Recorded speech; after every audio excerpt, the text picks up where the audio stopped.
আমাদের আজকের কর্মসূচির চারটি দাবির মধ্যে ১ নম্বর দাবিটি হচ্ছে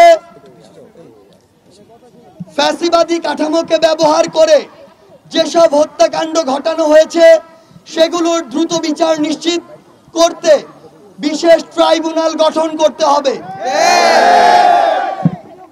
২ নম্বর দাবিটি হচ্ছে সংখ্যালঘু ভাই বোনদের উপর আওয়ামী লীগ ও ১৪ দল সহ যারা পরিকল্পিত ডাকাতি ও লুণ্ঠনের মাধ্যমে গণ অভ্যুত্থানকে বিতর্কিত করার প্রচেষ্টায় অংশগ্রহণ করেছে তাদের বিচার নিশ্চিত করতে হবে।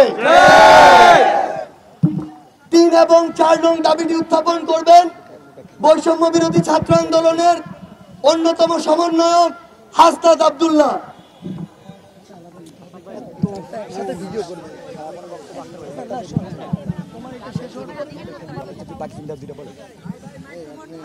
প্রিয় সহযোদ্ধা, আজকে আমাদের রেজিস্ট্যান্স উইক শুরু হয়েছে এবং রেজিস্ট্যান্স উইকের আমাদের যে 4টা দফা দাবি, এর মধ্যে 3 নম্বর দাবিটি হচ্ছে প্রশাসন ও বিচার বিভাগে যারা ছাত্র জনতার অভ্যুত্থানে হামলা, মামলা এবং হত্যাকাণ্ডকে বৈধতা দিয়েছে এবং ফ্যাসিবাদ বারংবার কায়েম করার চেষ্টা করেছে তাদের দ্রুততম সময়ে অপসারণ ও বিচার নিশ্চিত করতে হবে।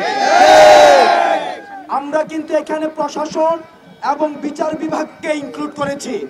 অর্থাৎ প্রশাসনের যে কোনো পর্যায়ে সেই ইনক্লুসিভের জায়গা থেকে আগের ফ্যাসিস্ট সরকারের যে ফুটবলার ছিল, যেসব আমলা ছিল, তাদেরকে পদত্যাগের মধ্য দিয়ে, পদচ্যুতের মধ্য দিয়ে আমরা সেটির সমান পদক্ষেপ দেখতে চাই।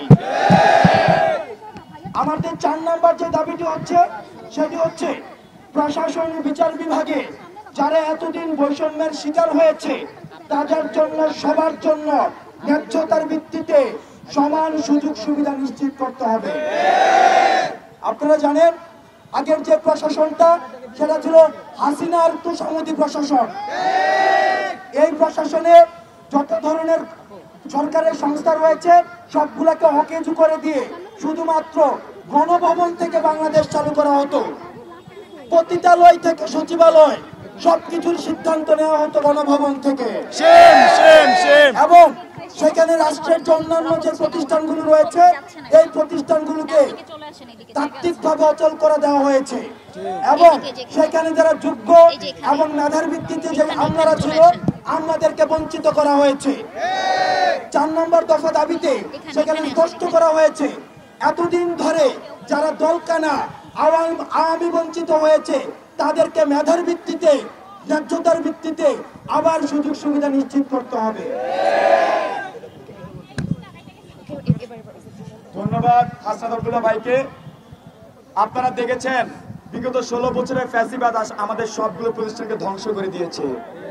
সে পুলিশ প্রশাসনকে ব্যবহার করে আমাদের উপর গুলি চালিয়েছে, বিচার বিভাগকে ব্যবহার করে বিচার নিশ্চিত করে নাই। আমরা চাই প্রত্যেকটি পদে পদে এই ফ্যাসিবাদের দোষরদের বিচার নিশ্চিত হোক।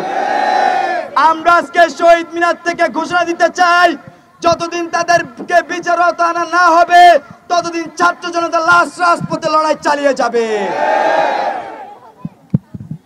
প্রিয় সহযোদ্ধারা, আপনারা আরেকটি বিষয় মনে রাখবেন, আপনারা দেখেছেন এই বৈষম্য বিরোধী ছাত্র আন্দোলনে আমাদেরকে ফ্যাসিবাদের দোসররা কিভাবে গুলি করেছে, আওয়ামী লীগ, ছাত্রলীগ, যুবলীগ আমাদের উপর কিভাবে অত্যাচার করেছে। আপনারা সারা দেশে তাদেরকে চিহ্নিত করে আজকে থেকে মামলা দেওয়া শুরু করুন। আগামীকাল সারাদিন খুনি সন্ত্রাসীদেরকে মামলা দিন। আগামীকাল সারাদিন বলেন সন্ত্রাসীদের মামলা দিন। আগামীকাল সারাদিন আগামীকাল সারাদিন খুনিদের মামলা দিন।